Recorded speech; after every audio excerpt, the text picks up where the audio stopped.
second in our series of panels that MHI are putting on. Are you ready? Yeah. Okay. At this year's Left Forum. This one is, has the left accommodated Trump and Putin a debate? We have on Skype from Chicago, Chris Catrone, we have Daphne Lawless, who is in New Zealand, Bill Weinberg, Brendan Cooney, and Jack Lard. You are? And I'm Ravi. I'm the chair. Sound seems to have dropped out on me. Yeah, the audio seems to have gone away. No, I can. Okay, I can hear you, but I can't hear. I can hear you, but I can't hear anyone in New York. Okay. Okay. Can you hear me now? New York, you've lost the audio for us. Did you hit mute? Did you hit mute? Is that what that icon means? Oh yes. Can't hear Hi. you. Okay. Can you hear me now? Now we've got you. Sorry. He Okay. hit mute. I did hit mute. Okay. So I've introduced the speakers, which is Bill Weinberg, who is going to be speaking.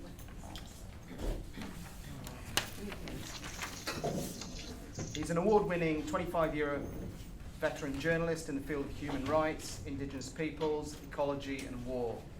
He's the author of Homage to Chiapas, The New Indigenous Struggles in Mexico, which is Verso Books 2000, and War on Land, Ecology and Politics in Central America, which is on Z Books in 1991. And he publishes daily and weekly news reports around the world on his site, billweinberg.info.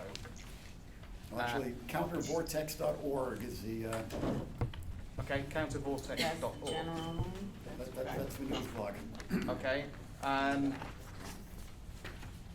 then we've got Brendan, who his biography here, reads Marx and writes about it on the internet at wordpress.com/Populism 101. That's capitalism with a K. And Jack Lard has been an activist in US social movements and a writer on the movements and on Marxist-Humanist theory for decades. She currently serves as organizational secretary of Marxist-Humanist Initiative, which is Marxist-Humanist-initiative.org. Then Daphne Lawless is a 15-year veteran of radical politics in Aotearoa in New Zealand and a current co-editor of the Fight Back magazine, and their website is www.fightback.org.nz. She works as a freelance indexer and translator and is also an e-biker, a science fiction fan, a soccer goalkeeper, one half of the electro-progressive cabaret act, Vostok Lake, and a mother of a toddler. And Chris Catrone is adjunct associate professor at School of the Art Institute of Chicago and original organizer and president of the Platypus Affiliated Society. So, our order of speakers are going to be, first of all, Daphne in New Zealand talking about the red-brown zombie plague. Then we will have Brendan, who will discuss strange bedfellows, when leftists become apologists for Trumpism. Then it will be Chris, why I wish Hillary had won, distractions of anti-Trumpism. Then we've got Jack Lard, left-furtism isn't left. It threatens movements for self-emancipation. And finally, Bill Weinberg on Syria and the betrayal within the anti-war movement. So, I will call you to speak in that order. So first of all is Daphne. Okay. Kia ora koutou katoa, comrades. My name's Daphne. I live under a volcano in the city of Auckland in Aotearoa. I'd like to begin by thanking the Marxist-Humanist Initiative for inviting me on this panel and making it possible to participate. I'd like to greet everybody out there and acknowledging at New York City and acknowledging the indigenous peoples of that area, the Lenape and the Munsee. Right, now for timility's over with, I'm going to start making some enemies. I say that because when I say things I'm about to say in forums in New Zealand, it certainly doesn't make me very popular. Now, New Zealand's fortunate among the Anglophone countries in that the reactionary mass movements that have led to Trump in the United States, Brexit in the UK, and all manner of racist phenomenon in Australia haven't found purchase here yet. In my experience, New Zealand tends to be about 5 years behind global politics, which means we're due for our own similar phenomenon any year now. Now, I mean, we're a very small country. 4.5 million people live here, which is, I think, slightly more than half the population of New York City. And our politics are very influenced by what happens in the imperialist metropolises in Britain, United States. You make an argument, and New York catches a cold, Wellington sneezes, that kind of thing.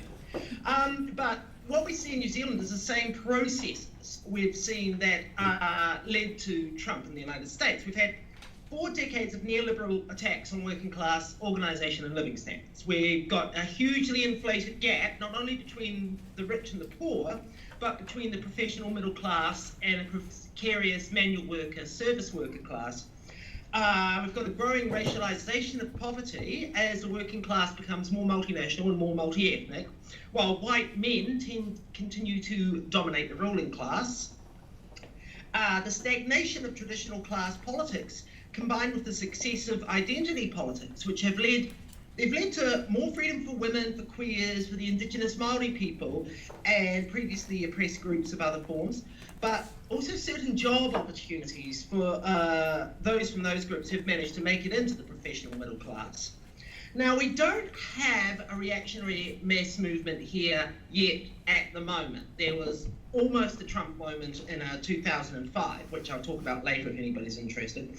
But what we have got here in New Zealand, as overseas, is a left-wing activist subculture which has lived through 40 years of defeats and of increasing isolation, not only from its own roots in the labour unions and the social movements, but from general human reality, let's be honest. This has, in my analysis, led to a disorientation.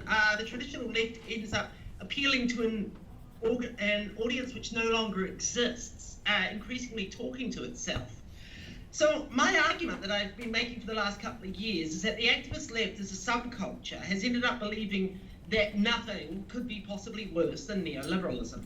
Now, a wise guy blogger a few years ago came up with cliques law applied to Americans' politics, which is that conservatism is defined as the opposite of whatever liberals want or do, updated daily. Now, as far as I can tell, for the activists left in the Anglophone world, for a lot of them, all you need to do is substitute neoliberal for liberal, and that's pretty accurate. The obvious problem with this is that some social movements have made some successes under neoliberalism. You have to say, like, Marx himself could tell that capitalism coming into the world covered in mud and blood had a progressive as well as a reactionary side. But if you try to apply this to the current neoliberal articulation of capitalism, people in New Zealand tend to stare at you as if you've grown an extra head. But I mean, as a queer woman, I can say for a start that 40 years ago, homosexuality, at least between men, was actually illegal in New Zealand. And now we've got gay marriage, and unlike in the States, it was no big deal. And also in New Zealand, you've had some victories for the Maori people getting some compensation or redress for lands and natural resources and basic dignity stolen from them by the British Empire. Now, I think a problem is a lot of the socialist left have with such victories in the neoliberal era is that they'd already persuaded themselves that nothing could fundamentally change under capitalism, that you couldn't even have partial victories for women's or queer liberation or indigenous movements until the revolution. So it tends to be a kind of a denialism that these victories mean anything, that they're not real, they're counterproductive, they only benefit the middle class. And this is where you get the phenomenon of the left, which seeking to regain a constituency which has been taken over by these liberal social movements led by the middle classes. They actually start appealing to reactionary sections of the population, the kind of people who had some relative privilege under old-style social-democratic nationalistic capitalism. The argument that affirmative action is bias against white male workers, I mean, that was being pushed by some sections of the Marxist left even in the 70s. And so I think the small group radical left subculture we've had since the 60s has always had problems confusing colour blindness with anti-racism, gender blindness with anti-sexism, and so on. But holding opinions like this is much more dangerous, I think, in the modern era. in my country, as I believe in yours, the socialist left lost most of its basic roots in the workers' movement and increasingly has become, in my opinion, a self-sustaining echo chamber of academics, writers, websites and magazine publishers, and other such social capital entrepreneurs who have sometimes explicitly lost the belief that their interventions have any real effect. I'll give you an example. I got lectured by a local activist. We were discussing the situation in Syria. And he informed me that, I was rather offended by his ignorance and callousness, as I saw it, to the Syrian situation. And he told me that since Syria was, quote, so far away, whatever this comrade said could have no practical effect, and therefore he should be free to say whatever he wanted without regard to whether it had any basis in fact. This isn't just political degeneration, comrades. I believe this is moral depravity. So you've got a marginalised and increasingly self-marginalising left activist subculture, which is drifting into irrelevance. And on the other hand, you have a resurgence of right-wing populist and fascist organisation under the new names of white nationalism, the alt-right, or just populism. Now, I don't have time to explain the story in detail, but if you look it up, for 30 years, the smarter cookies in the fascist movement and the right-wing populist movement have been leading what they call a meta-political intervention into the areas of popular culture, such as alienated youth get involved in, to whitewash their genocidal ideology and find out forms of imagery and words by which it can become acceptable again. Like in the 1990s, I was part of several struggles to try to push these people out of Gothic and neo-pagan subculture. You know, it was infested by fascists back then. Now, 20 years later, the same scum have taken over the entire internet subculture of anonymous image boards, 4chan and their like, through a more cunning application of the same things they were doing back then. I believe what we had is an intellectual surrender and capitulation of much of the activist left to the success of right-wing politics, populism. What I see is a disgusting opportunism of the if you can't beat them, join them variety, combined sometimes with a grudging appreciation of how the Trumps, the Farages, the Le Pens, the Putins even are sticking it to the hated liberals. I mean, like one example recently, Jean-Luc Mélenchon, the left populist leader in France, he said something like, and I'm translating loosely, that he admires the way Putin is doing the job in Syria. That's creepy. I believe we've seen this before, comrades. 1928 to 1935, we called it third period Stalinism. Although I believe there is something left out of traditional left historiography of that fateful era, where the Communist International abstained from the fight against Hitler. It wasn't just that the Stalinized German communists thought the Social Democrats and the bourgeois liberals were no worse than the Nazis. There was a dirty secret, and that dirty secret was an essential programmatic agreement between the Reds and the Brown shirts over several things, as seen when the Nazis and the KPD campaigned together to bring down the Prussian government in 1932. Now, I've written on the subject at great length in several articles over the last few years, which you can check out at fightback.org.nz. Now, the milder form of this phenomenon is what I call conservative leftism, a left which has given up on the ability to imagine a better future and can only support a kind of nostalgic return to the certainties of 1960s-style social democracy in Europe or in the US, FDR or LBJ era Democratic Party. Two problems. It's a dangerous move to compete with fascism in the nostalgia market. They're much better at it. Secondly, to winding the clock back also means throwing the victories of the social movements in the neoliberal era under the bus. Under the guise of sneering at identity politics, they're willing to say things like, nobody cares about trans rights in Michigan. I've actually seen somebody said that, you know, as if there's no such thing as trans people in Detroit or whatever. Now, this is an appeal not to the downtrodden and the oppressed, an appeal to the frustrations of previously privileged who are losing their privileges. This is precisely the opposite of how socialist groups have traditionally tried to organize. We are supposed to appeal to the vanguard of the struggle.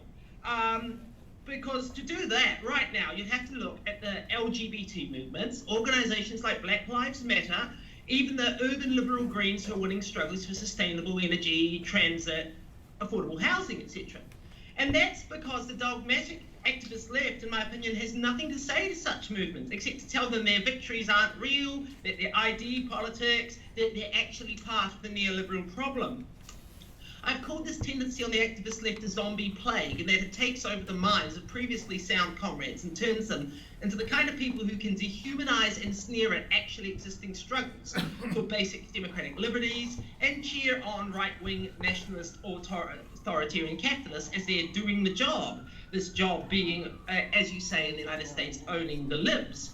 We're seeing the birth of a real, self-confessed red-brown tendency, the advanced form of the plague, in which people who still consider themselves socialists call for unities with the right-wing populists, the Trumpists, the Brexiteers, Russian nationalism, on the grounds of bringing down the filthy neoliberal elite. And then you see these people using globalist as a snarl word.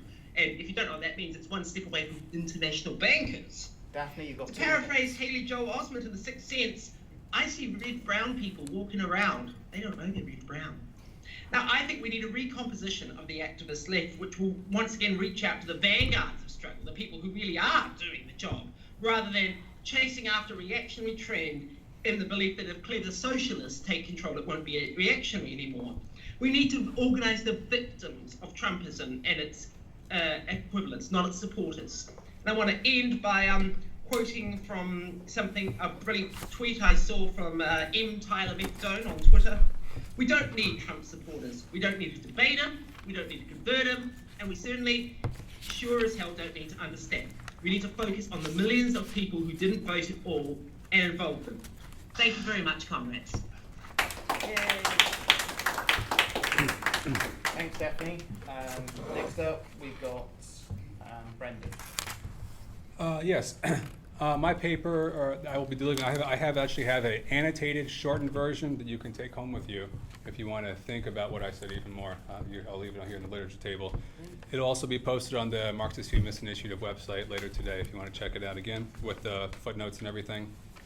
I'm going to be talking about left apologists for Trump, and I'll be using Chris Cutrone as my example. So maybe this will just be a 10-minute introduction for his talk, which will come after me. I'll start with a quote by Mr. Cutrone. He says in a recent interview, "I do love Donald Trump. I love the wrecking ball. I love the fact that he is making things visible," end quote. Neo-fascist, proto-fascist, authoritarian, populist, alt-right, alt-light, whatever label one chooses for the global resurgence of right-wing politics of the most reactionary nature, all of these movements share a common thread. They're not just conservative. They are opposed to the entire Enlightenment project, the notion that the cause of human freedom and equality can and should be pursued rationally through the collective pursuit of truth and science. They wish to replace these ideals with authoritarianism, racial and national identity, and post-truth politics. Left apologists for Trump assist this creeping fascism in 2 ways. For one, they attempt to normalize Trump and Trumpism while throwing shade at the resistance. But they also engage in post-truth styles of argumentation that muddy the waters so that their audience cannot tell right from left, freedom from slavery. In this way, they lay the ground for the fascist advance. Speaking of the relation of the Nazi Party to the democratic institutions of Germany prior to the Enabling Act that brought Hitler to power, Nazi propaganda minister Joseph Goebbels said, quote, "As the wolf bursts into the flock, so we come." By this, he meant that the Nazis did not participate in democratic institutions of Weimar society as good sportsmen. Rather, they took advantage of the openness of these institutions with the intent to destroy them. In our time, we face a similar threat, the presence everywhere of forces that seek to undermine truth itself, to destroy reason and science. These forces enter the flock with the attempt to destroy it. The left is particularly susceptible because the left has failed to develop institutions that hold individuals accountable for their statements and positions. Instead, we have isolated fiefdoms of thinking, each with its own celebrity intellectuals and its own publications. With this comes each fiefdom's own means of ignoring alternative points of view, of refusing to concede ground in debates even when one is wrong, and of retreating into mystification in order to avoid being exposed. Left Trumpists are adept at the old game of using the language of Marxism to dress up authoritarian apologetics as real theory, of using the guise of Marx to condemn those who fight for freedom. Left apologists for Trump can commonly be heard using several classic tropes of post-truth politics: whataboutism, deliberate omission of fact, which is a type of lying, and the substitution of clear argumentation with evocative storytelling. Chris Gutron's recent writings and comments about Trump are a classic example of such apologetics. A great deal of left Trumpism takes the form of whataboutism, in which all of Trump's crimes are excused by turning the camera away from Trump to focus instead on the sins of neoliberalism. Chris Gutron's admiration for Donald Trump comes from the fact that he sees Trump as a reflection of the crisis of so-called neoliberalism. Gutron thinks that Trump, a peddler of lies and conspiracy theories, pierces neoliberalism's veil of illusions to expose its hypocrisy. Again, I do love Donald Trump. I love the wrecking ball. I love the fact that he's making things visible, to repeat the quote. Despite the inconsistent application of the label neoliberal, despite lack of clarity on the difference between neoliberalism and capitalism, the left has spent so many years critiquing and fighting against neoliberalism instead of fighting against capitalism that it cannot imagine a greater enemy. Anything that threatens neoliberalism, it assumes, must be better. Assuming Trump to be a rejection of some or all of neoliberal orthodoxy, it heralds the rise of Trumpism as the death knell of neoliberalism. Thus, they respond to all criticism of Trump with whataboutism. What about all the deportations that happened under Obama? What about the brutality of neoliberal austerity? What about Obama's wars? But to say what about Obama does not excuse Trump for his crimes.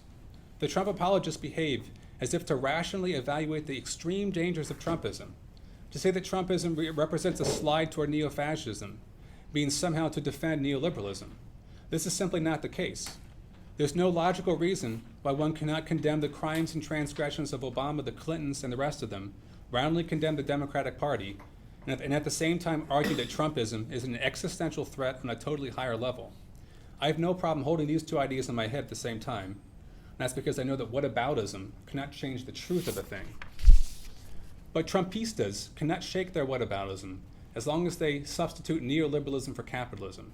As long as they continue to chase after the neoliberal boogeymen, they will be unable to comprehend being anti-Trump and anti-capitalist. Thus, Chris Gutron's aphorism, quote, "Anti-Trumpism is the problem and obstacle, not Trump," end quote. The other reactionary intuition underlying this aphorism is a vision of politics in which the masses have no agency, existing only as constituencies to be won over by parties. Thus, the resistance, because it is not led by some sort of socialist party, must by default be neoliberal reaction. By contrast, if we consider a different orientation, in which the goal of liberatory politics is the self-development of masses of people, rather than their passive recruitment into parties, the resistance actually offers many hopeful examples of people fighting Trumpism while maintaining independence of bourgeois parties as well as traditional vanguard parties. For instance, Dreamers have kept up a steady campaign of resistance against politicians in both parties, even shutting down a Nancy Pelosi press conference as they fight for a Clean Dream Act and against the expanded powers of the Immigration and Customs Enforcement Police. Marxists should be following and engaging with the development of ideas in these movements rather than fighting against them because they do not fit into some preconceived vision of socialist politics. Left apologists for Trump make similar arguments to the arguments advanced by Stalin and the German Communist Party, the CPG, in their theory of social fascism. They argue that the real enemy was not Hitler's Nazi party, but instead the Social Democrats. The theory of social fascism held that the Social Democrats represented a veiled form of the rule of capital, a sneaky reformism that mystified the real violence of capitalism, whereas fascism just represented the pure, naked expression of capitalist violence. The communists thought that fascism's ability to pierce through the veil, to make things visible, as Chris Gutron would say, would lead the working class to see capitalism in all its reality, leading to a communist revolution.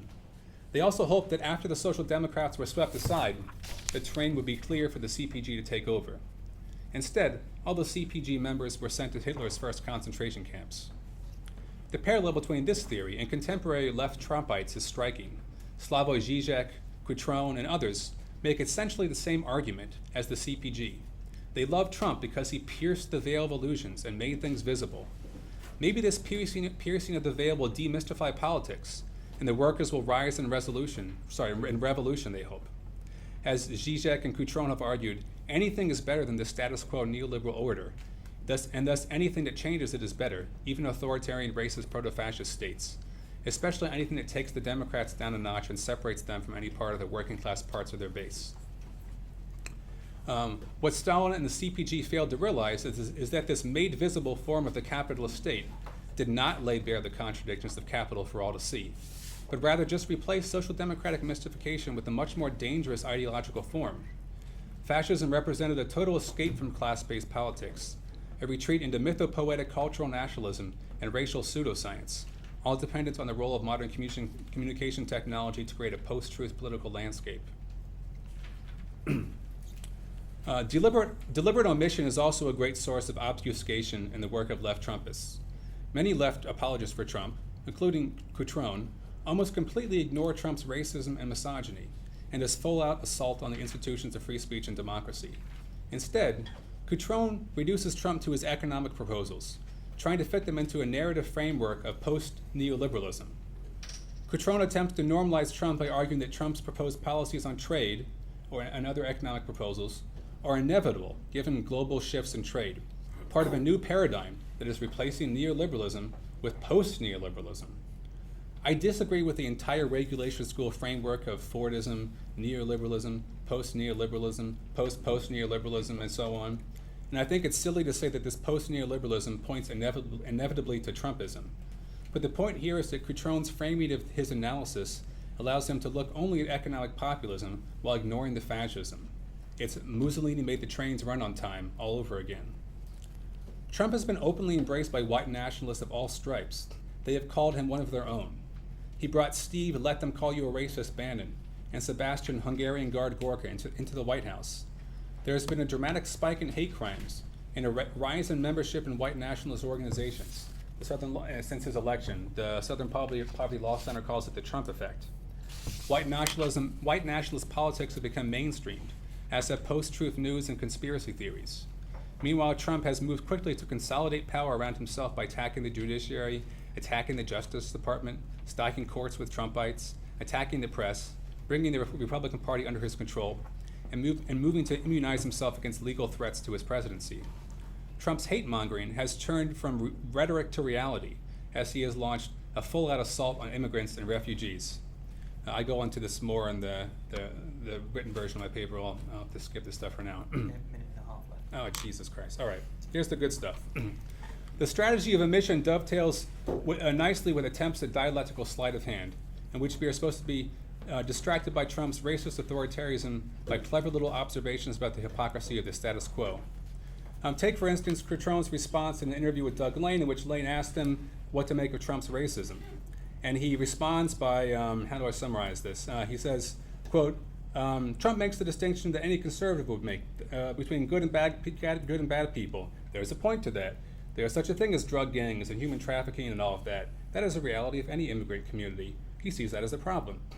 Here, Cutrone cleverly took the question of whether or not Trump is a racist and turned it into a question of whether or not there is organized crime in the immigrant community. It's not a real argument. It's just sort of like dialectical puffery and like painting. And here, skipping farther ahead, I have to say this. Cutrone's interview with Lane it illustrates this descent into madness quite nicely. The real kicker in the interview comes when the conversation turns to Trump's misogyny and the Me Too movement. Here we learn from Cutrone that Me Too is conservative sex panic aimed at controlling men's sexuality. He even defends Trump bursting into the dressing rooms at a Miss America pageant, saying, quote, he's the proprietor. Of course he's going to be walking through dressing rooms, end quote. He even goes so far as to make fun of one of the pageant contestants, saying, quote, I read one testimony where a woman said she was naked under a robe. Well, like, then you weren't naked, end quote. If the left adopts this elitist attitude to the anti-Trump resistance, refusing to accept that one can be anti-Trump and anti-capitalist, then the only way forward is to try to pander to this white nationalist, misogynist Trump base, trying to buy them off with economic populism. This fear of confronting the Trump base, this assumption that the left should try to win them over with populism, is likely a source of much of Trump apologetics. But perhaps these, okay, well, there's more online. You can get my copy here on the way out. Thank you. Okay, we did invite Chris to be here in person, but he is speaking from Chicago, so he can respond to some of the stuff that's been said. Okay, go ahead, Chris. Okay, can you hear me? Yes. Okay, great. So I'm just going to read my prepared opening remarks and then make a couple of responses to Brendan's presentation. So the title of my talk is Why I Wish Hillary Had Won, The Distractions of Anti-Trumpism. As a Marxist academic professional and as a gay man living in a northern city, married to a non-white Muslim immigrant, it would have been beneficial to me for Hillary Clinton to have been elected President of the United States. That would have served my personal interests, no doubt about it. I am opposed to all of Trump's policies. I am especially opposed to Trump on his signature issue, immigration. But I was opposed to Obama on this as well, and would have been opposed to Hillary too. I am opposed to DACA and its hierarchy of supposedly deserving recipients. I say rather, full citizenship rights for all workers, and of course, all dependent on them. One response to Trump was a Mexican nationalist slogan in response to Trump's Make America Great Again. It was, Make America Mexico Again. But as a Marxist, I go one step further. I am for the union of Mexico and the United States under one government, the dictatorship of the proletariat. But Trump made Rudy Giuliani and Jeff Sessions wear hats saying, Make Mexico Great Again also. This was wholly sincere, at least on Trump's part, but probably also for Sessions and Giuliani. Why not? If I am opposed to making America great again, then I suppose I am also opposed to making Mexico great too. For the purposes of the struggle for socialism that I seek to pursue, I wish Hillary had won the election. All the anti-Trump protest going on is a distraction from the necessary work. And worse, Trump feeds discontent into the Democrats as the party of opposition. With Hillary in office, this would have been less the case. However, we must remember that, had she won, Hillary still would have faced a Republican congressional majority, and so we would still have heard about how important it would be to elect Democrats this year. I am opposed to Trump's law and order conservatism. Not that I am against law and order per se, mind you, and perhaps I am not even so opposed to the order and law of society as it now is. I play by the rules and I follow the law. Why wouldn't I? And anyway, honestly, who here in this room doesn't? Rebels and all. But I'm aware that laws are selectively enforced, and that the social order is run by those who don't always play by the rules, don't always play by their own rules. I am aware that the social order and the law are used as excuses for things that are not so lawful and orderly, for things that are not so social. I am aware of Trump's demagogy. But it is funny watching the established social and political order go into fits over Trump's insistence on law and order. Trump's election gave the left something to do. They should be grateful. They wouldn't have been bored as they would have been under Hillary, especially after 8 years of Obama. Fascism is much more exciting, isn't it? I would have been grateful if Hillary had been elected instead. Saturday Night Live's jokes about Hillary are much funnier than those about Trump. My family voted for Trump, mostly. My mother and my brother and his wife voted for Trump, but my father voted for Hillary. When Hillary collapsed due to fatigue from pneumonia, my father dutifully went to get his pneumonia shot. But my mother previously had voted twice for Obama. I'm not sure my father did too. He might have voted for McCain and Romney.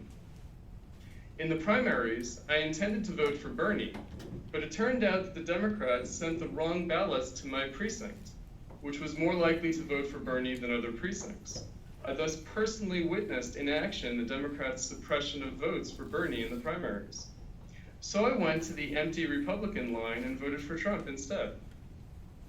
In November, too, I knew that Hillary would win in Illinois, but I wanted her to win by 1 vote less. No sense rewarding the Democrats for being greedy. I expected Trump to win. From the very moment that Trump descended the golden escalator and announced his candidacy, I thought he could win. As time went on, I increasingly thought that he would win. I had mixed feelings about this. On the one hand, I dreaded the shit show that ensued in Trump's campaign and that I knew would only get worse if he was elected.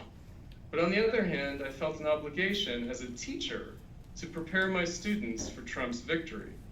If he had not won, nothing would have been lost.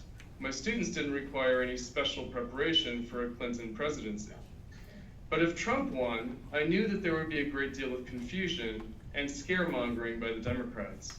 I couldn't stand by and watch my students be lied to. I had lived through the Reagan Revolution and had watched the day after on television along with everyone else. I heard Reagan denounced as a fascist by the left and experienced the multiple anticlimaxes of Mondale and Dukakis. The world had not ended. As an adult, I lived through the George W. Bush presidency, 9/11 and the War on Terror, the invasions of Afghanistan and Iraq, the financial crash, and the change we can believe in, the election of the first black president. In all that time, not much changed, at least not much attributable to the presidency. So I didn't expect much to change with Trump either. But I did expect a lot of hysterics in response. I knew that my students would be scared. I wanted to protect them from that. So I sought to get out ahead of it. My students asked me to write a statement on the election in the beginning of the new academic year before the election, something short that could be handed out as a flyer. So I wrote, "Why not Trump?" which is why I was invited here to speak to you now, to answer for my alleged crime. It was not an endorsement nor an equivocation, but an honest question. Why not Trump? Perhaps it was too philosophical. As I wrote in that article, I thought that the mendacity of the status quo defending itself against Trump was a greater threat than Trump himself. I was prompted to reread Hannah Arendt's article on the Pentagon Papers, Lying in Politics.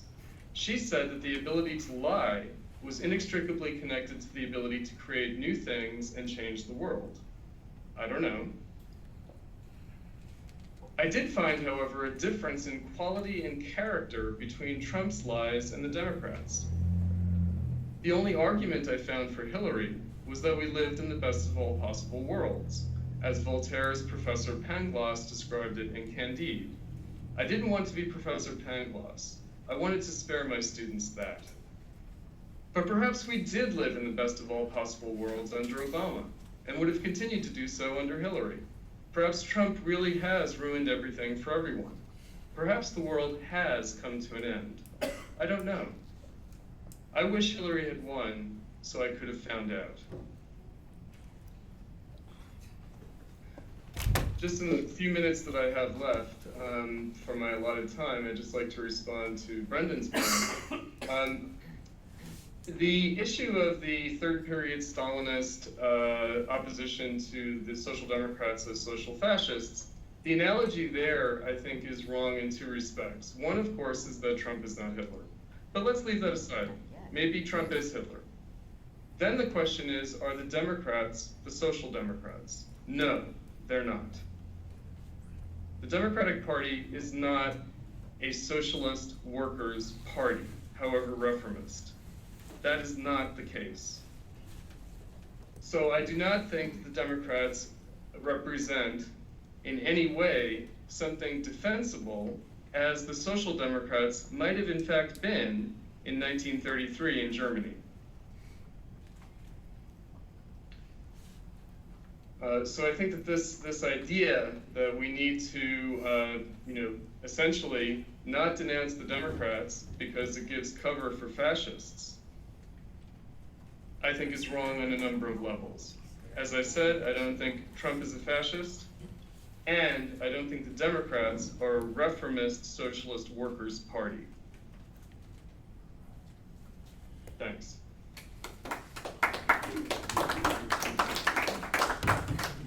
Thanks, Chris.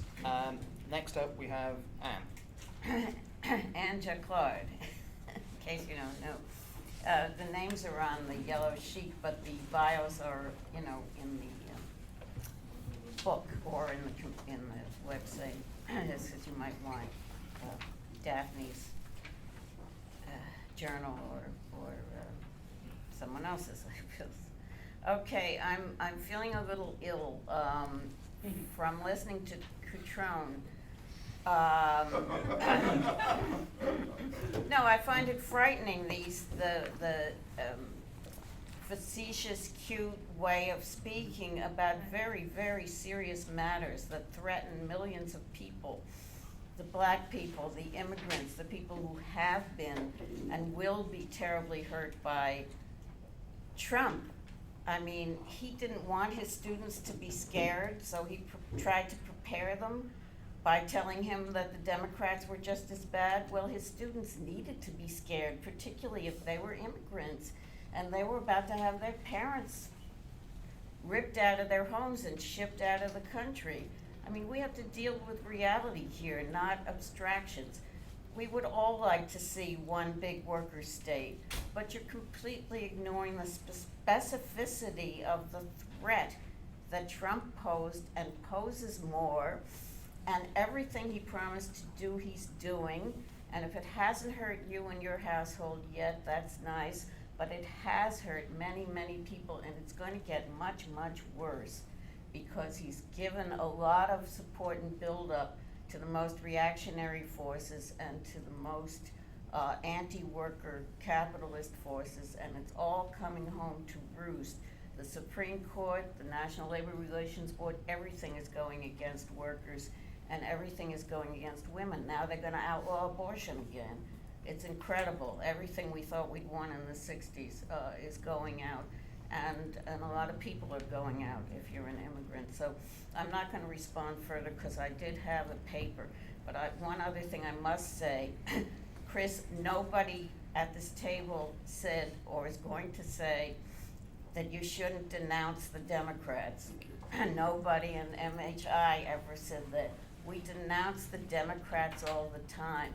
We refuse this false alternative that you have to either support Trump or else you're supporting the Democrats. No, we are able to hold in our heads and in our writings the ideas at the same time that Trump is bad and the Democrats are bad, and we need a thoroughgoing social revolution of the working people. We have no problem with that. We refuse your ridiculous choices. Let me give some of my paper anyway. Hit me when I'm too far along. I called my paper Left Firstism Isn't Left. It threatens the movements for self-emancipation. Okay, I find the soft on Trump so-called left, I won't even call them left, it's not left at all. In fact, it's an enemy of those seeking freedom. I call them left firsters, a cute little term, because they put the interests of their so-called left above everything else, including the defeat of Trumpism. They judge all activity by whether it will make the left great again. They define left activity as building a political party or a particular organization or project, whatever it is they're doing, with the ultimate aim of bringing their party or organization to power after Trump goes. Much of the so-called left is committed to this idea and engaged in such activity. Witness the very title of this conference, which assumes we need a strategy to make, quote, the left win. That's what the left forum is called this year, Strategy to Win. These left firsters say if Trump can win power with what is really a new, quote, working class party, although MHI denies that it's a working class alone in his base. It's not, the working class is not made up of white racists. It's made up of many colored people of all kinds. And Trump supporters actually have higher income than their opposition. But people think, these kind of leftists think, that if Trump could get a new thing going enough to win, well then so can they. Why shouldn't they be the next ones to do that after Trump?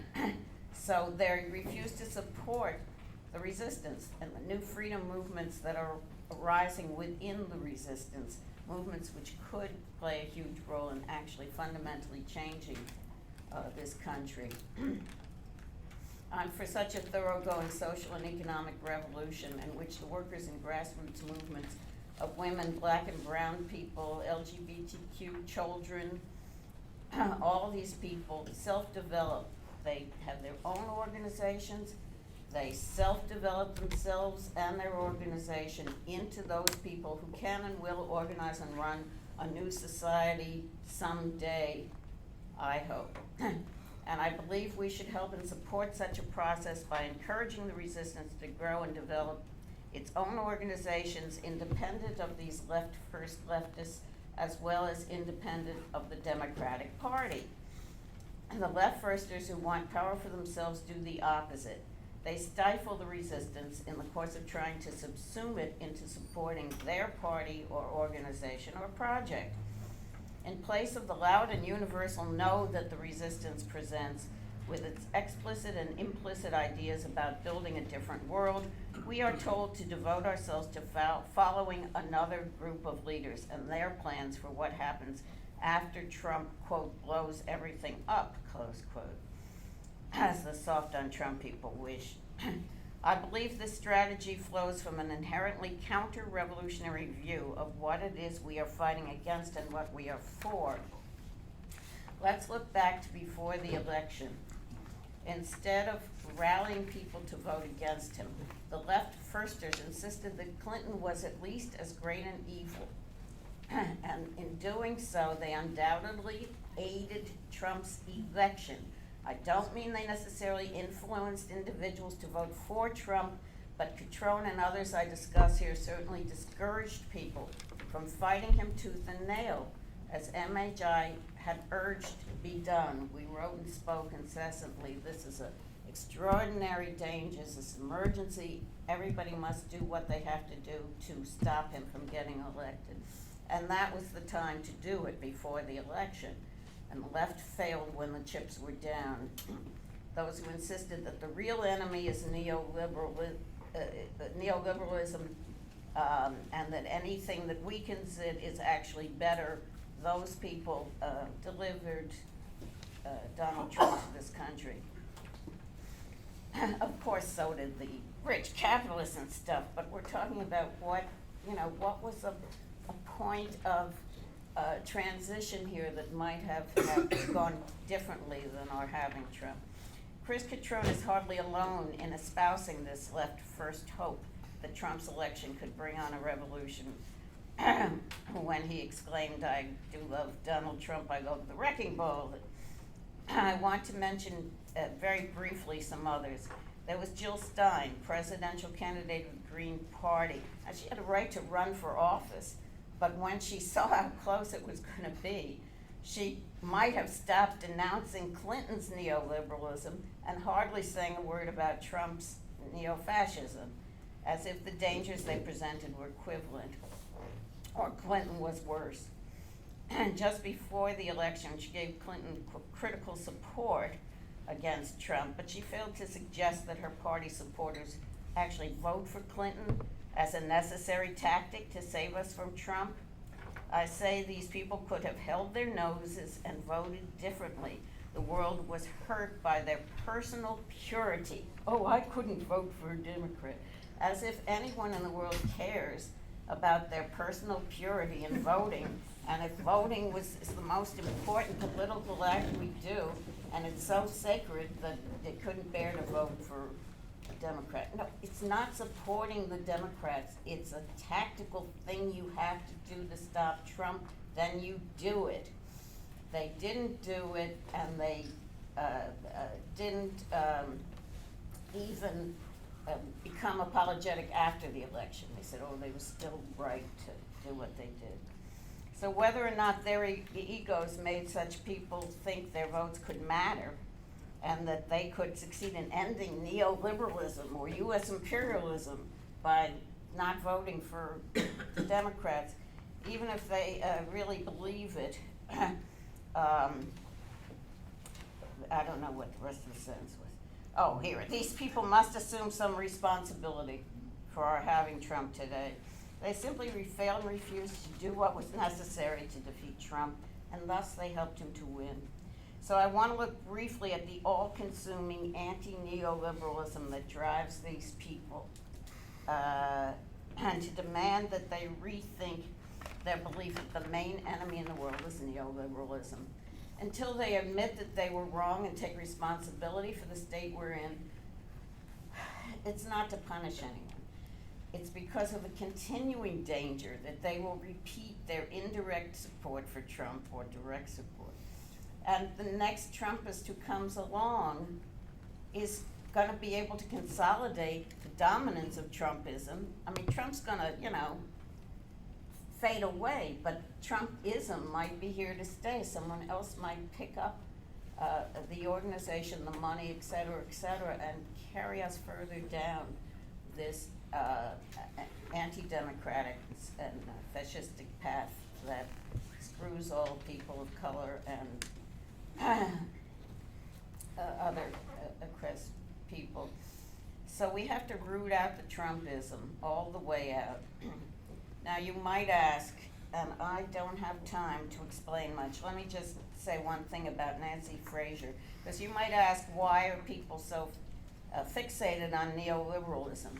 We used to talk about the evils of capitalism, and the virtues of Marxism for overthrowing capitalism, or having the potential to. Now all they talk about neoliberalism and not capitalism. Why? I wish everybody would do some thinking and research on this. It might be just they're not revolutionaries anymore, they don't want to shake up the system too much. They might lose their job if there was an actual social economic revolution. Whatever it is, I don't know. But there's also a theoretical component that I think we need to study and take apart. And I mention Nancy Fraser because she's an articulate academic, leading academic, left liberal, and she reveals through her virulent anti-neoliberalism why she was actually aiding Trump by not speaking out against him, just always talking about Hillary. I have 2 seconds. Okay, you go home, read Nancy Fraser. You can't bear to read the guy she's following, Carl Polanyi. He hardly makes sense, but he warns of the destruction of civilization because of free markets. Okay, so it's all related to that, and I have to stop. Thank you. Bill?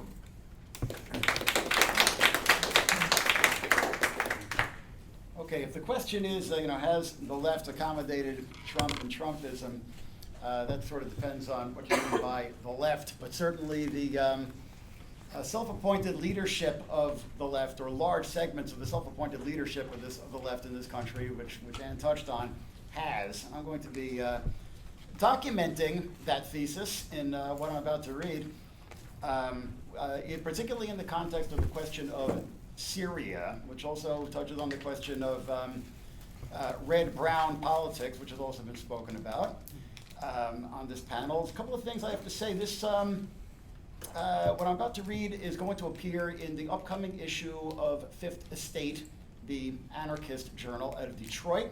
There's a couple of copies of the last 2 issues, which are on the literature table. Please feel free to take one. It's extremely, what I'm going to read is extremely fact-laden, as is much that I write. So I want to let you know that it's all documented. If anybody questions anything which I say, I take my email address, shoot me a line, I will send you the documentation. It is all on my website, countervortex.org. Finally, because I'm writing I was asked to write this for an anarchist publication, there's some references here to the position that anarchists should take in the face of all of this. I want to make clear that this is not, by any stretch of the imagination, a sectarian anarchist critique. This is a question of fundamental principle for all progressives and everybody on the left. And so when I say anarchists in this piece, you can just as easily substitute socialists, independent Marxists, or just progressives. So let me get right down to it so I can spit it all out in the time allotted to me. Red-brown politics. Anarchists must not take the bait. After April's gas attack at the Syrian city of Douma and Trump's retaliatory airstrikes, the poorly named anti-war protest held in Los Angeles actually featured placards with the portrait of Bashar Assad and expressions of open support for the genocidal dictator. Slogans like, Assad is protecting civilians. He is not bombing his own people, quote unquote. Now, where else have we seen such open support for the dictator? Oh, that's right, at the neo-Nazi rally in Charlottesville, Virginia, that saw deadly violence last August. One figure on the scene was David Duke, who proclaimed on Twitter, quote, "Civilized world stands with Assad." Video clips from Charlottesville showed the alt-right mouthpiece, who calls himself Baked Alaska, saying to the camera with his buddies, "Assad's the man, brother. 2 chemical bombs would have solved this whole ISIS business." A sentiment less hypocritical than that of the supposed peaceniks in Los Angeles. Not too surprisingly, there was even overlap between the two rallies. Baked Alaska appeared in a selfie video at the anti-war march in LA. Eventually, some marchers got wise to him and chased him off, but they do not appear to have been from the organizers of the march, the Answer Coalition. There is a definite convergence underway between the anti-war left and the alt-right, or fascist right, to be less euphemistic, around support for Bashar Assad, part of a phenomenon termed red-brown politics. This is the phrase actually used by its advocates in Europe, the notion of an alliance between the left and fascism against the liberal order and the West. And you do not have to be any supporter of the liberal order and the West to recognize this as an incredibly dangerous idea. Yet it has been building for some time. After the first big chemical attack in Syria at Ghouta in 2013, followed by Obama's threat of airstrikes, 2 prominent figures of the so-called left in the United States made junkets to Syria to express support for the regime. Cynthia McKinney, the former Congress member and Green Party presidential candidate, and former Attorney General Ramsey Clark, leading light of the International Action Center. The International Action Center is one of several entities on the anti-war left in the US, including Answer, to have emerged from the Workers' World Party, a Stalinist sect that is now the foremost stateside purveyor of red-brown politics. The next person of note to make a Syria junket, attending a confab hosted by the regime the following year, was Nick Griffin of the British National Party, the neo-fascist formation that is harnessing ugly xenophobia in the UK. And indeed, various European national socialist organizations have actually sent brigades to Syria to fight for Assad. Then, in 2017, Tulsi Gabbard, the Congress member widely admired on the anti-war left and a prominent figure in Bernie Sanders' presidential campaign, made her trip to Syria, actually meeting with Assad.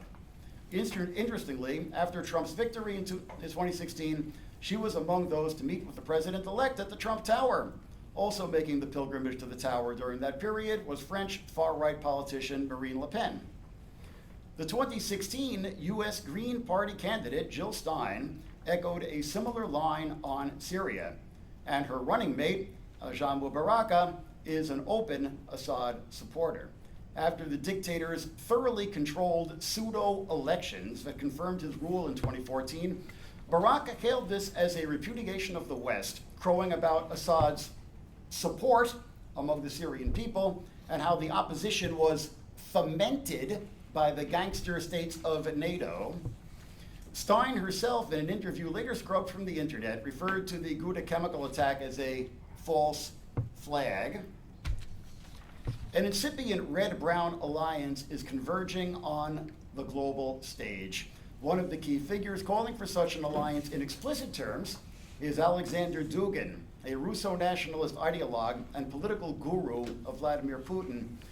Dugin is consciously bringing together supposed anti-war figures in the West with neo-fascists around supporting despots like Putin and Assad in the name of a multipolar world. He calls for both sides to, quote, put aside anti-communist as well as anti-fascist prejudices, which are instruments in the hands of liberals and globalists with which to keep their enemies divided. In one telling episode, December 2014 saw a Duginist conference in Moscow on the right of peoples to self-determination and building a multipolar world, bringing together various Euro-fascist formations. Participants included a delegation of Americans representing the International Action Center and United Anti-War Coalition, UNAC. Both these entities are ultimately spawn of Workers' World. UNAC is a recent effort to unite the International Action Center and other organizations in the Workers' World orbit with ANSWER, which is now in the orbit of a splinter group with the highly ironic name of the Party for Socialism and Liberation, better termed the Party for Fascism and Dictatorship. Also in attendance at the Moscow confab was, wait for it, a delegation of white nationalists from a neo-Confederate outfit called the League of the South. So these same entities, which purport to stand up to the alt-right and white nationalists here at home, were happy to sit down and schmooze with them in Moscow. This also recalls Jill Stein's December 2015 junket to Moscow for a conference hosted by Kremlin media mouthpiece RT, Russia Today, in which she supped with Putin and Mike Flynn, then candidate Trump's military policy advisor and later President Trump's arch-reactionary national security advisor. This soiree, by the way, took place amid Putin's savage bombardment of Aleppo, about which Stein, in her pacifist homilies delivered at the gig, had not one word to say. And the same tendency can now be seen entering mainstream discourse. Fox News commentator Tucker Carlson engaged in the same kind of speculation that the Assad regime wasn't behind the Duma chemical attack that we also heard from supposedly left-wing journalist Robert Fisk. For spewing this denialism about the attack, Carlson, a figure of the right, was praised by Jimmy Dore, a popular video commentator of the supposed left. Also featured as guests on Tucker Carlson in recent months have been such figures of the supposed left as Glenn Greenwald and Stephen Cohen. This latter is a star of The Nation magazine and now the foremost voice for the Kremlin position in US media. He has in fact turned The Nation into a vehicle for lying Russian propaganda. The Nation featured Cohen in an online audio interview in August 2016 in the midst of the massive Assad-Putin bombardment and siege of Aleppo, with the introductory text reading, quote, "Putin needs a decision by Obama now as the crucial battle for Aleppo intensifies. Putin seems resolved to end the Islamic State's occupation of Syria, Aleppo being a strategic site, with or without US cooperation, which he would prefer to have." This was an outright lie. ISIS was not in control of Aleppo. Rebel forces, either affiliated with the Free Syrian Army or independent, were in control of Aleppo. ISIS had tried a year before that to establish a foothold in Aleppo and was driven out by the rebel forces. The same rebel forces that Moscow and Damascus were at that moment savagely bombing. A complete reversal of reality. But the Assad-Putin propaganda strategy has always been to cynically conflate all rebel forces with ISIS. The Nation played right along. Even if we put aside this blatant untruth, Cohen's very terms for the debate constituted an apologia for massive war crimes, the bombardment of a civil population because there happened to be rebels in their midst. Precisely the logic that Nixon and Kissinger used in Vietnam. Anti-war forces and anti-fascist forces in the West are in grave danger of being co-opted by warmongers and fascists. It is imperative that we do not take this toxic bait. As anarchists, it is our job to organize independent of the self-appointed anti-war leadership and to work to build an alternative. An anarchist alternative would be ruthlessly single-standard in its opposition to war, which means saying no to Assad and Putin as well as Trump, and offering solidarity to the anti-authoritarian currents in the Syrian revolution, not betraying them by acquiescing with their oppressors. Thank you.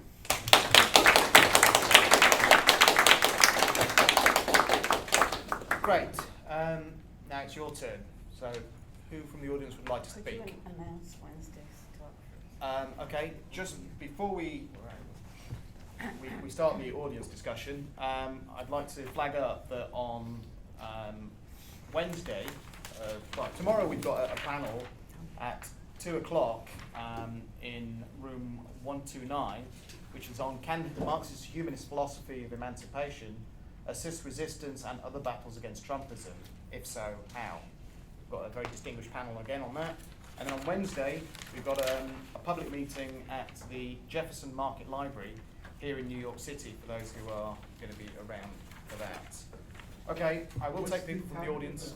What? What's the topic of that meeting? That one is I know, I'm wondering. assisting the self-development of the resistance to Trumpism and to authoritarianism in Europe. We have Andrew Kleiman at the back, who will be a speaker, and myself, who's from London. So please come along to that.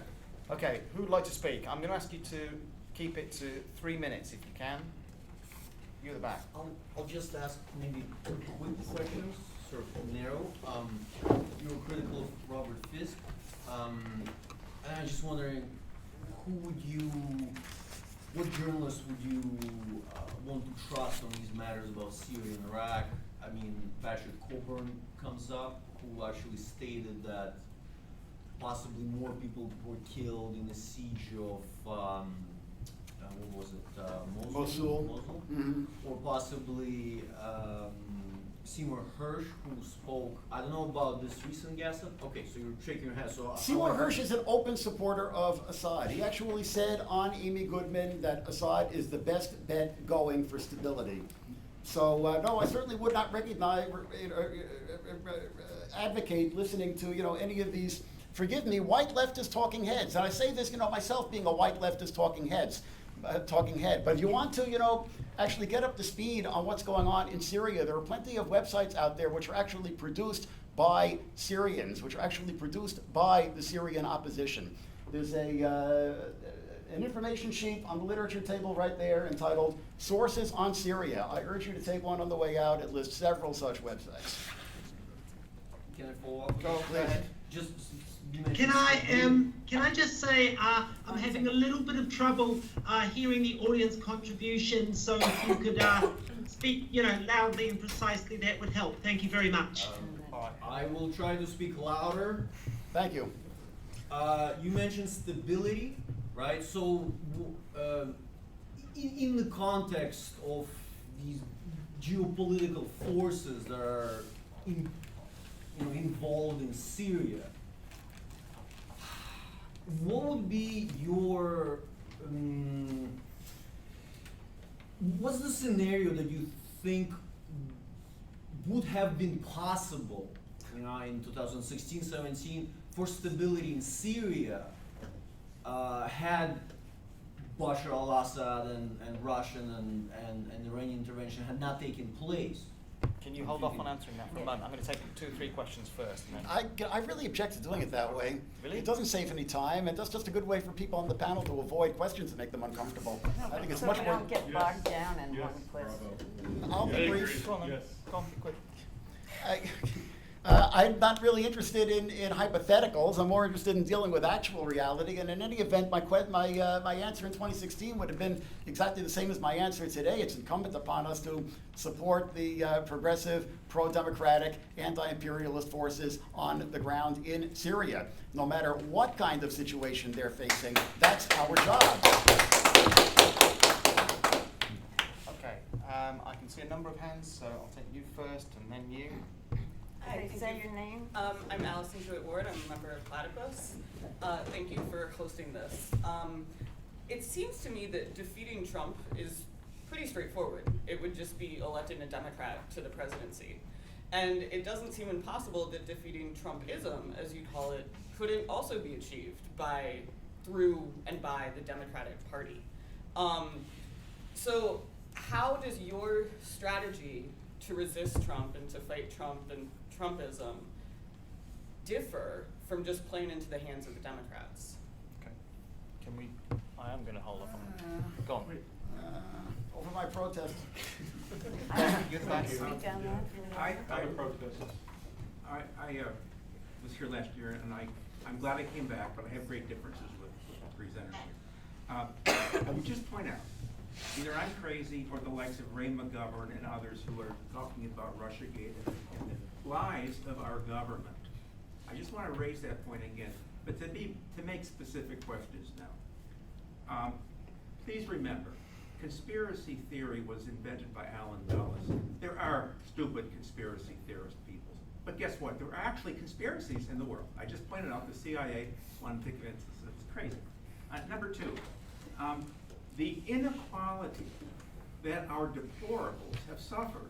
They're relatively poor, and I'm going to say it, white men. Their mortality rates are going up.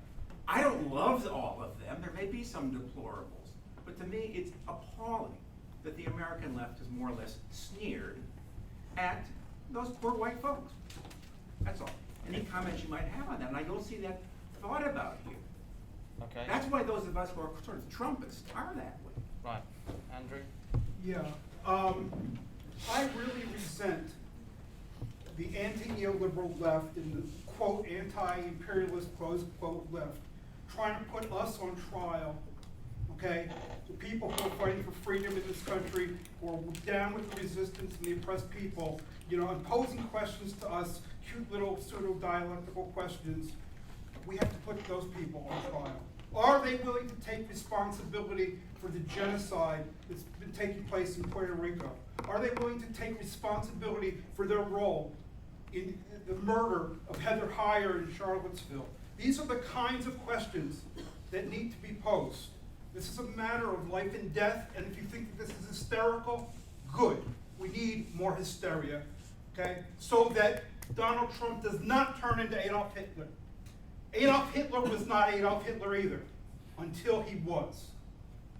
And that's what we have to make sure that Trump does not ever become, okay? Now, I think the most important things, I appreciated all of the panelists, you know, we're in the room here, and Daphne in New Zealand. I think the two most important points that emerged were by Daphne and by Anne about regroupment. This red-brown alliance in various forms, in various shades, it's happening, you know, right before our eyes. There needs to be a regroupment, okay? We need to just write off those other people. They are not comrades. As Anne said, they are enemies, and they are the enemies of people fighting for freedom and oppressed people. So instead of having, you know, like a dialogue with them, like we're going to convince them, they have different aims. Their aims are not those of humanity fighting for freedom. And I think that's what Anne was getting at about the left first people. So let's have a different kind of discussion here, I think, where we recognize that we are really on opposite sides of the barricades. No dialogue? It's a different kind of dialogue. You are our enemy. Okay. I'm sorry. I'm a Okay, nice person. Chris. Okay. Retired economics Chris, reasonable hang guy. on a second. Chris, I really Just not. briefly- hang on, can I ask, can you keep order? Chris Catrone I'll wants to be come very back in on brief. this, so just let me. I'll be very brief. Go ahead, Chris. I'm not an anti-neoliberal at all. I don't think neoliberalism is equivalent to capitalism. I don't think that neoliberalism is the worst kind of capitalism by any means. But I do think that neoliberalism is in crisis. I don't think that that's anything necessarily good for potential left or for the struggle for socialism or any such thing. But I do think that we have to reckon with the fact that neoliberalism is in crisis, and in that sense, certainly the Democrats are more responsible for Trump than I could ever be, politically. Because, of course, they've created the conditions under which Trump could rise. I am opposed to all of Trump's policies.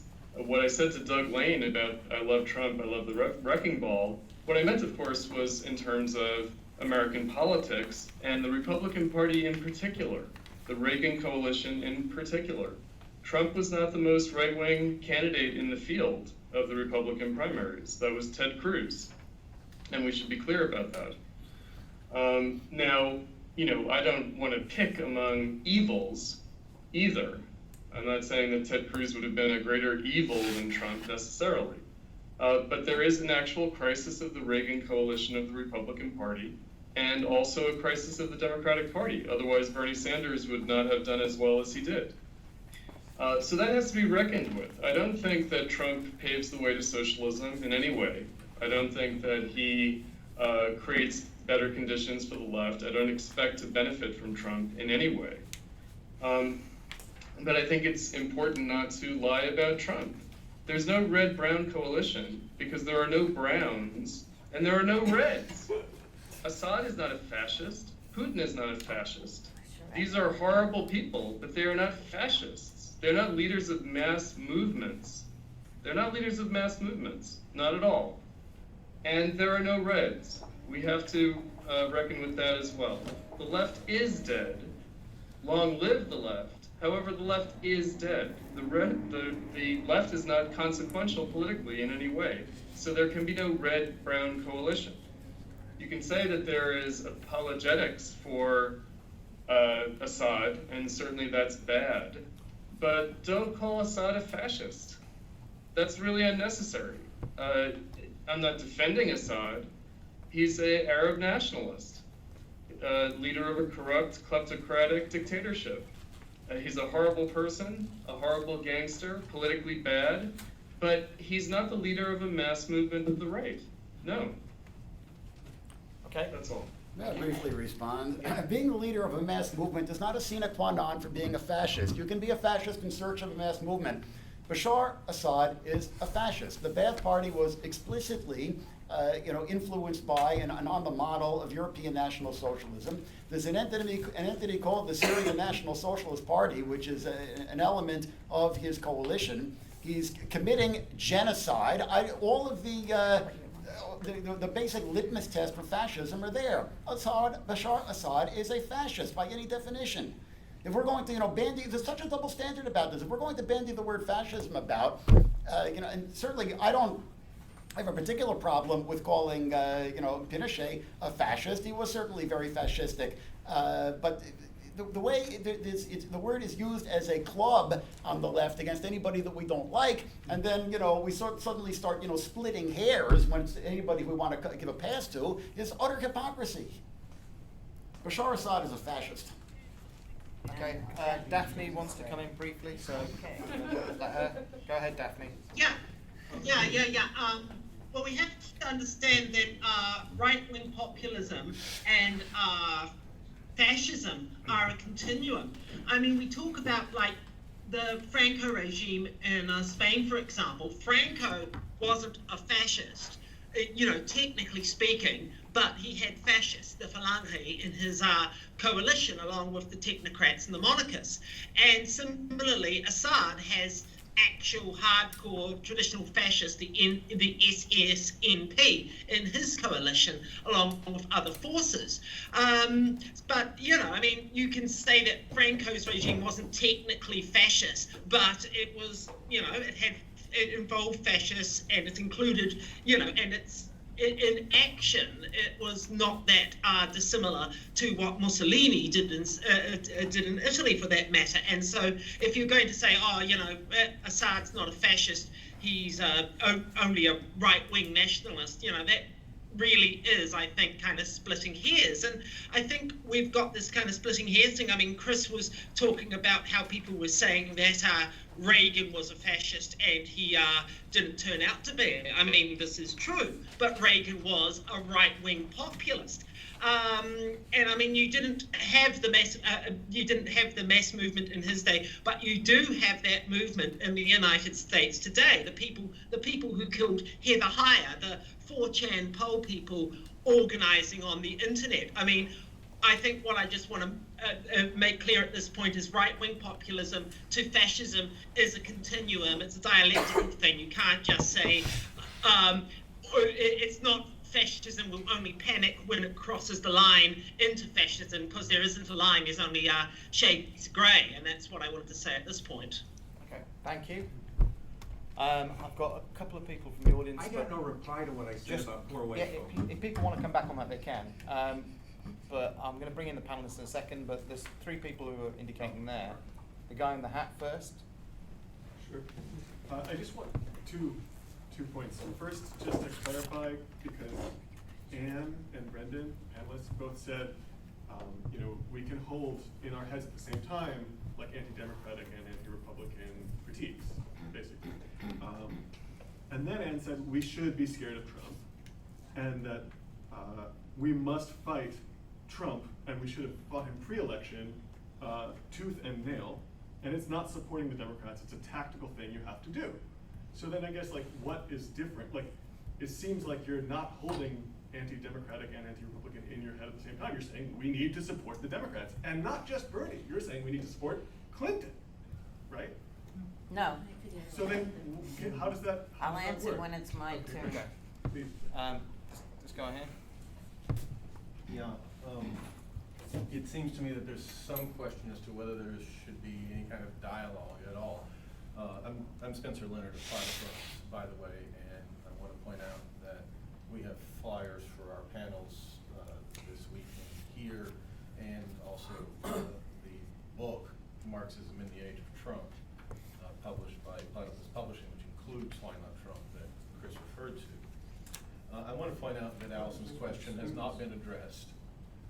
What's the difference between what you're talking about and simply being a Democrat? What's the difference between the anti-Trumpism that you're speaking of and electing Democrats? And I want to ask if what existed in 2015 and 2016 was Enlightenment, science, the liberal order, and domain of reason and truth politics. Is that really a way of specifying the political crisis that we face? That's all taken straight out of Hillary Clinton's speeches and debate. But What is? every one of those things, that this is about reason versus unreason, right after the election, there's a march for science, right? Organized by whom? By the Democrats, not by the resistance, by the Democrats. And really, is it the case that the left is going to identify the so-called gains of the 60s with what existed in consolidated in the 1980s, 90s, and 2000s, what we're calling neoliberalism, and that we're going to be the last on the barricades defending neoliberalism? Did someone say in the Rather panel than- they were defending neoliberalism? Did someone say that? Well, in the question of what's being threatened is both the gains of the 60s. Did someone say in this panel that they were defending neoliberalism? I'm saying that you're defending neoliberalism, sir. That's what I'm saying. Okay. Whether Did I you say accept that? Because the characterization can I or read not, back what I said? the Where I issue is explicitly not said I whether was you- not. Let him finish. As the other question was, is it really just a matter of being able to hold two thoughts in your head, or are we actually trying? Is there actually a question of the fact that we lose every election as leftists? That every single election we lose, Democrats or Republicans, socialists are not bidding for power, and that I, for one, want to count myself here, and anyone wants to come talk to me afterwards, as a left-firster. The question is, how are we going to build socialism in America? That is the question. It is not, how are we going to get Hillary Clinton elected? Okay. First of all, Brendan wants to come back, and then Anne. Yeah, I want to say that the thrust of my paper, and I was suspecting it would come across, but I try to make it very clear. The thrust of my paper, and you can read it online, is about a particular type of post-truth politics that I think Chris Cutrone's politics for his apologetics for Trump is a good representative of.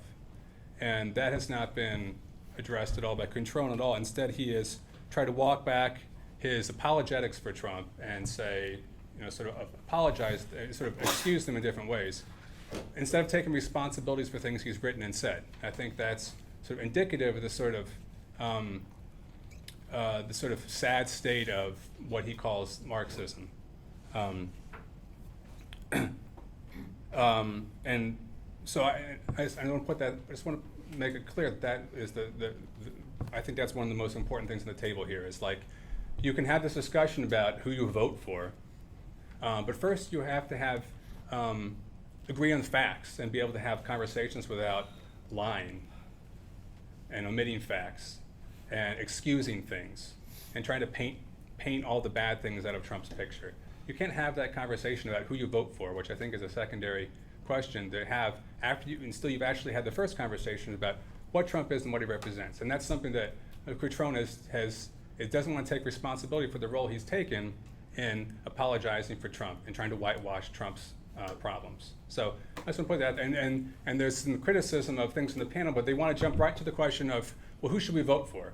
Like, as if that's like the sort of the holy grail of politics, right? I'm defined by this act. It takes me like a minute, I walk into a booth, I push a button, that's all my politics. Anything else I've said, the rest of my life, nothing else matters. All that matters is like the button I push in that booth. Now, I, for most of my life, have often not voted because I didn't think there was much of a difference between Democrats and Republicans. Or you voted for some third-party candidate, some protest vote, because most of the time I would say that there isn't much of a difference. In this election, I think there was a big difference. Now, I came to that conclusion because from rationally evaluating the extreme danger of Trump and Trumpism, not by like listening to apologists for Trump who have whitewashed Trump.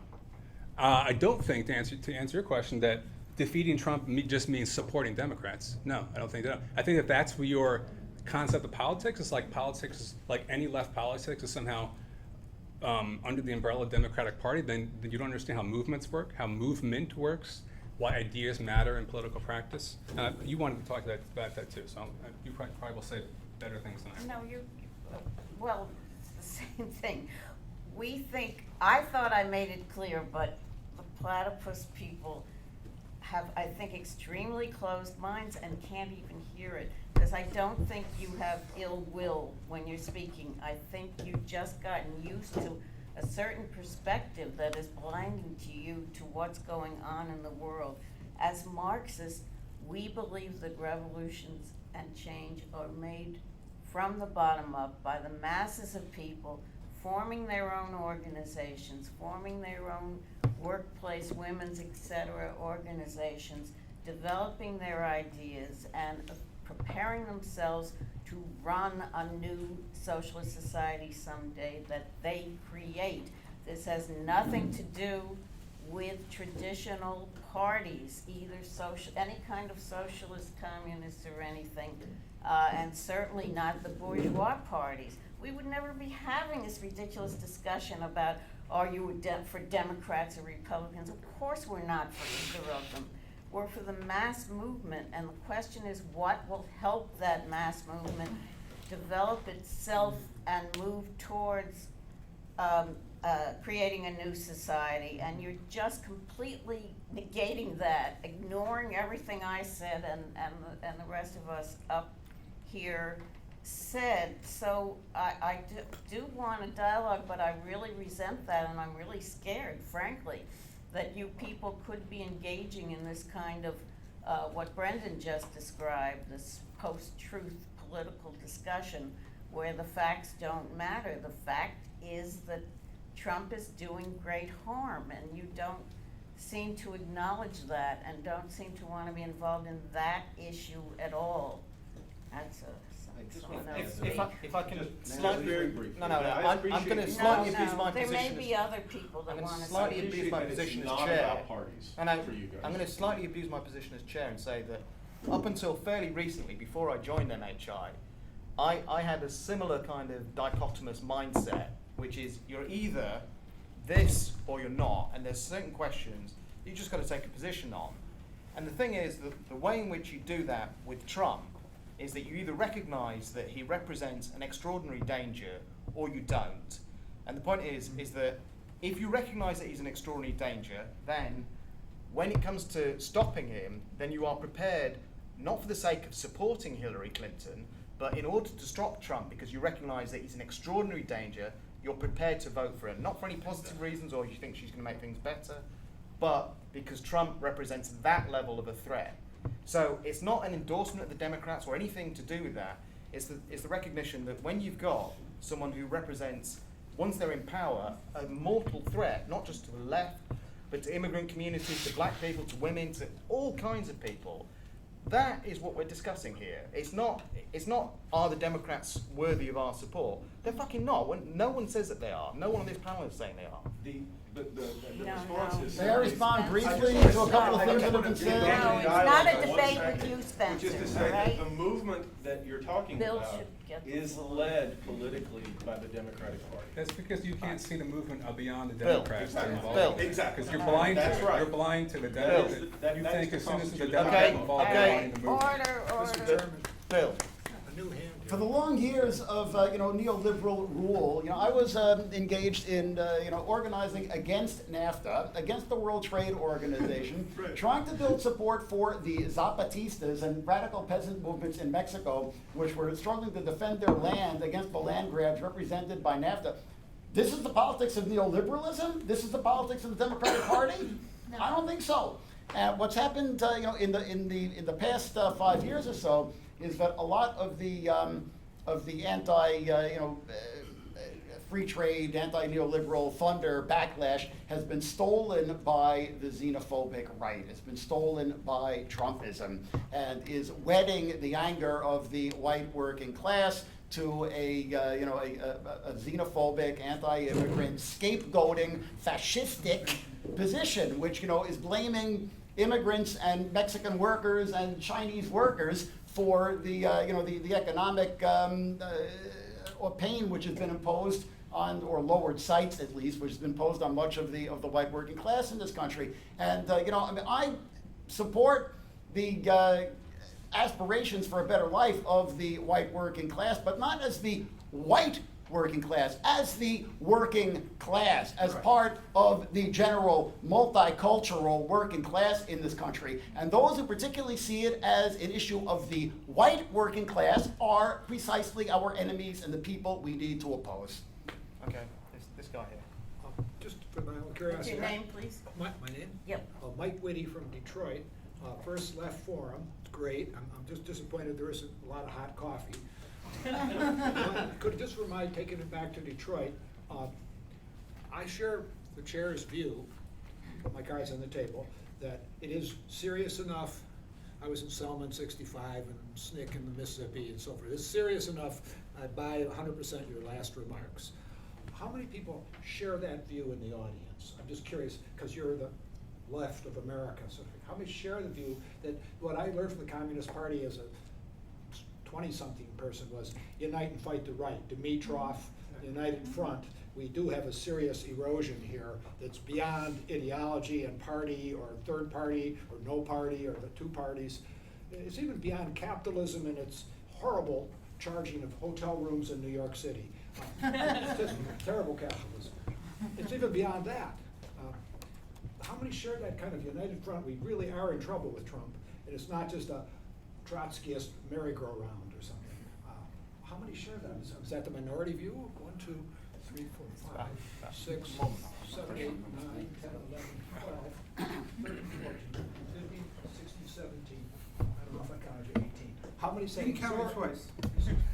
I'm one of those people who votes illegally. Is it a majority of the room? It is a majority.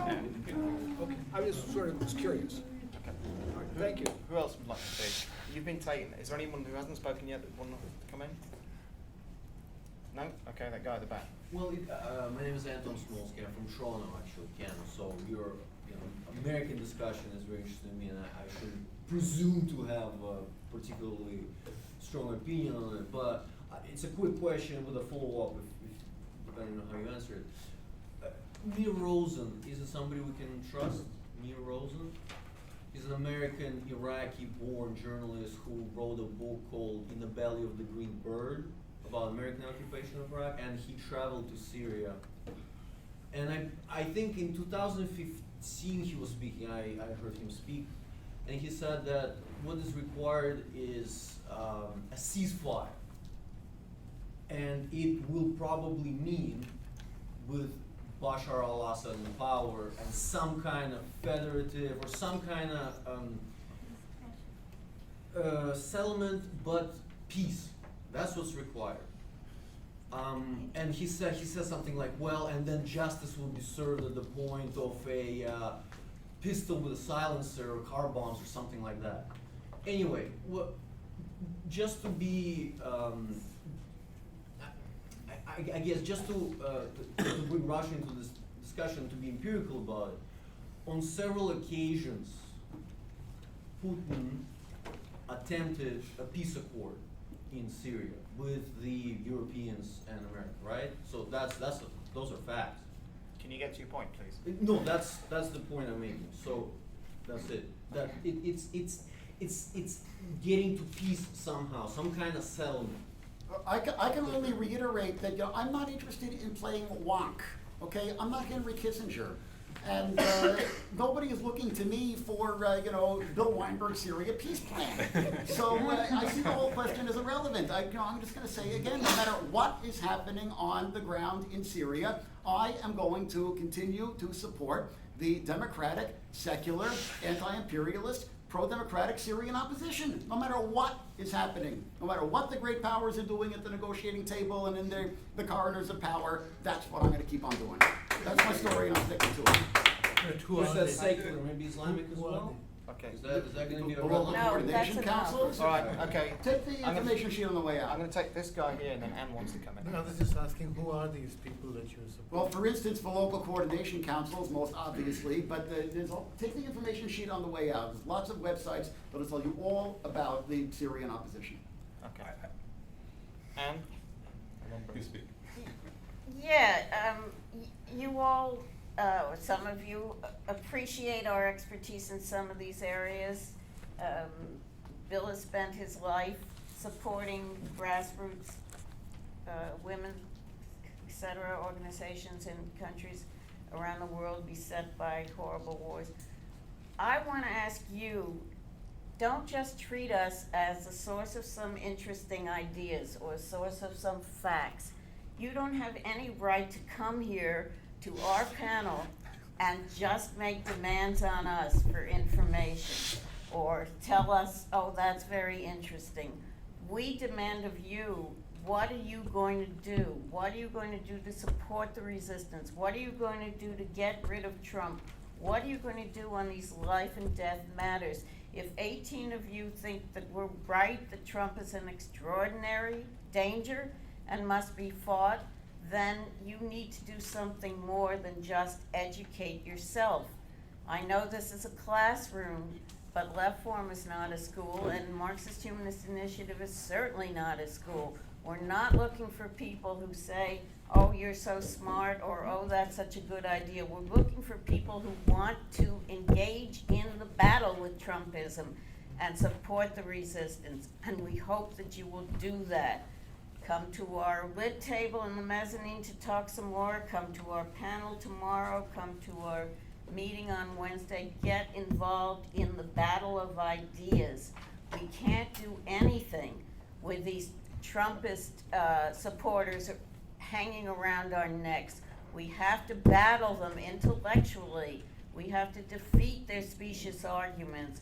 We have to expurgate them from the left and have a real left. The left used to stand for freedom, for human liberation. Now nobody's talking about that except a few of us marginalized Marxists. So please think about what we're saying, not just for yourself, but for the world. If you think the world needs to be changed, how are you going to take responsibility for doing it? Marxist-Humanist Initiative is always looking for supporters and members of, when you get to know us, and we take money, we take work from people, we take articles. Anyone can submit an article for our website. Get involved. We have to fight. Okay, I'm going to take anyone who hasn't spoken yet before I then bring in the panel to sum up, because we're getting to the last bit. Is there anyone who hasn't yet spoken who'd like to say anything? No, you have spoken? No? Okay, no, I'm gonna bring in Daphne. Would you like to say the final few words? Just a moment, I'm muting. Yep. Yeah, go on. Everyone can hear me. Yeah. I just wanted to start by saying something to Bill.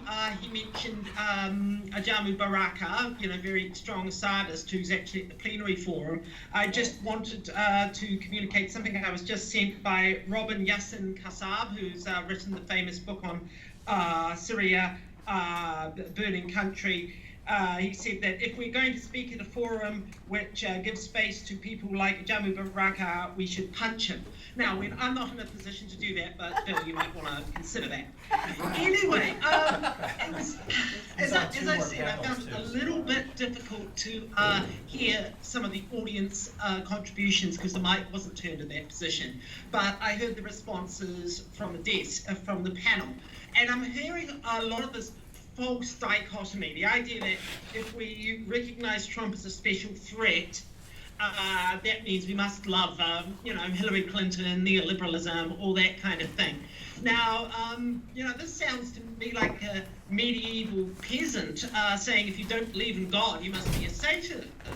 I actually got this from a self-described anarchist online just yesterday, wrote a response to one of my articles, suggesting that anybody like me who thought that Assad was a particular threat must be in favor of Zionism and American imperialism.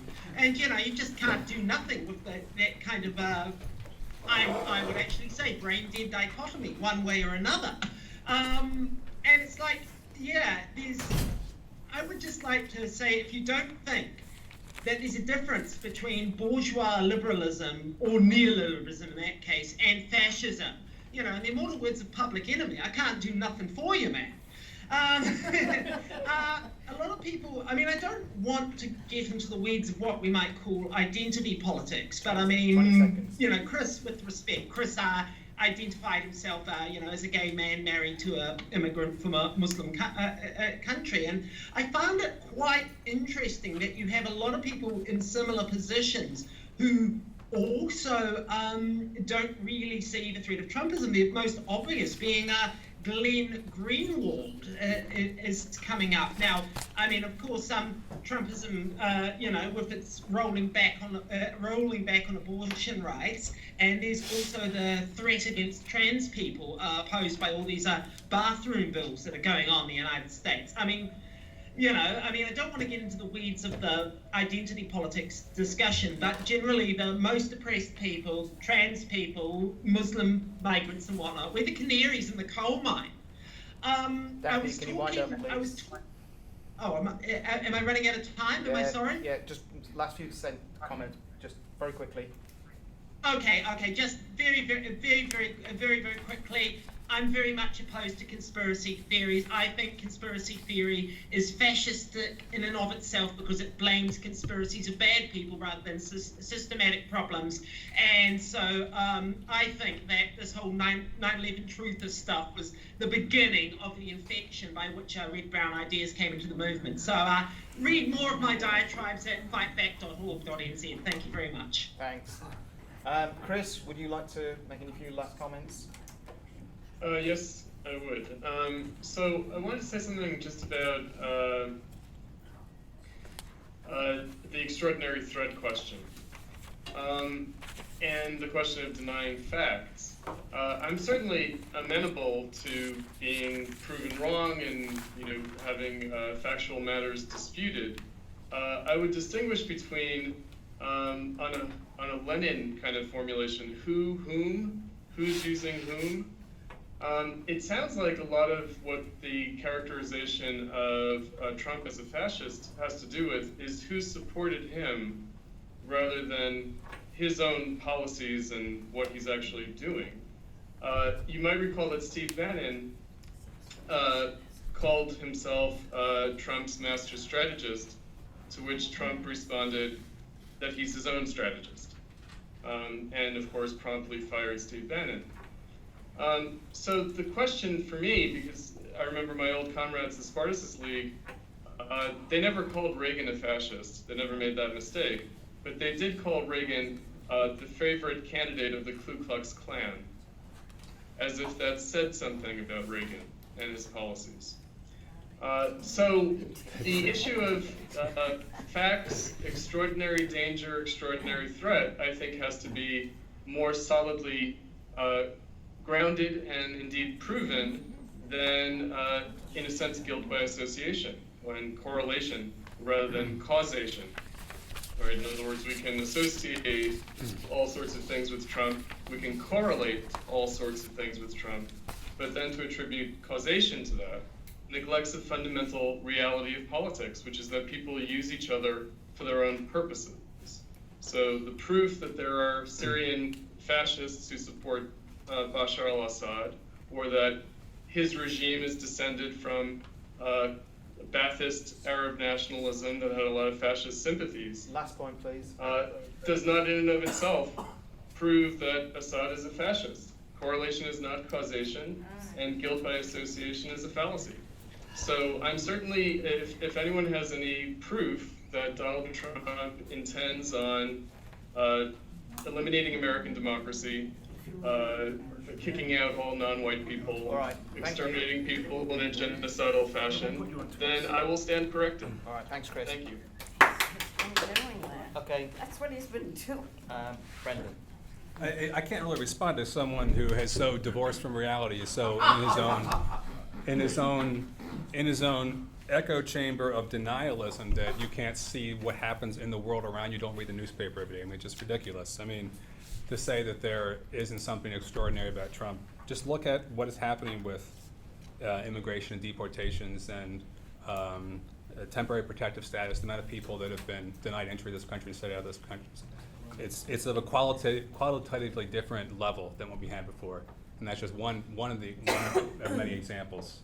I'm fascinated by this idea that because you might be you're sort of someone could be so paranoid that their politics might be interpreted as somehow vaguely associated with the Democratic Party, that means you should lie and obfuscate and omit facts and try to paint Trump in a more positive light somehow. That to me is just incredible, and it speaks to a type of politics where politics is not about changing the world or caring about what happens in the world. It's about something you wear, like a new shirt. Like you don't want to be caught wearing like a Hillary Clinton shirt because like your friends in middle school won't let you sit at the cool kids table or something. It's so juvenile. It's such a juvenile way of thinking about politics. Like so afraid that you might be associated with I can't go to the Women's March because there'll be a Democrat speaking there. Someone might think I'm at a Democrat function and I've sort of sold out to the Democrats because I went to the Women's March. That's just such a juvenile way of it's like you're a middle school, 11th grader or something. You're not really doing politics. That's all I have to say. Okay. Bill, and then I'm going to hand If you're still waiting for evidence that Assad is a fascist and that Trump is at the very least fascistic, I don't know if there's any point in dialogue. I really don't. I mean, to me, you just have to look at the fundamental situation. It's all very self-evident. In terms of punching Jean Baraka, I'm more interested myself in intellectual and political punches than physical ones. The group that I work with, Syria Solidarity in New York City, is in fact out in front of this building on 10th Avenue, if I'm pointing in the right direction, tomorrow at 3:30 when the plenary opens, is going to be holding a protest against Jean Baraka. So I hope that qualifies as a punch. Please join us. And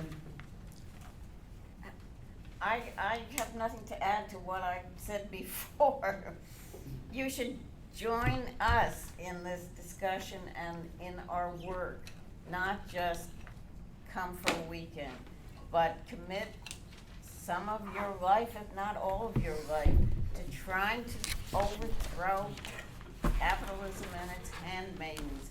And if you don't think we're all in danger of having to go to jail fairly soon, then you're living in a fool's paradise. The fact that Trump hasn't done that to the left yet doesn't mean he won't as soon as we threaten anything seriously. He's certainly trying to do that to dissenters already. I'd like to thank our panelists. Can I just make an announcement? The long version of Brendan's presentation is now online at Marxist-Humanist Initiative's website. And also many of the ideas that you heard here are worked out more fully in our new pamphlet, Resisting Trumpist Reaction and Left Accommodation. which is for sale for $5. It's also online. I don't recommend you buy it in order to read it. Read it online, buy it to give to somebody else. And to give us $5. I'd like to thank the panelists. And thank you.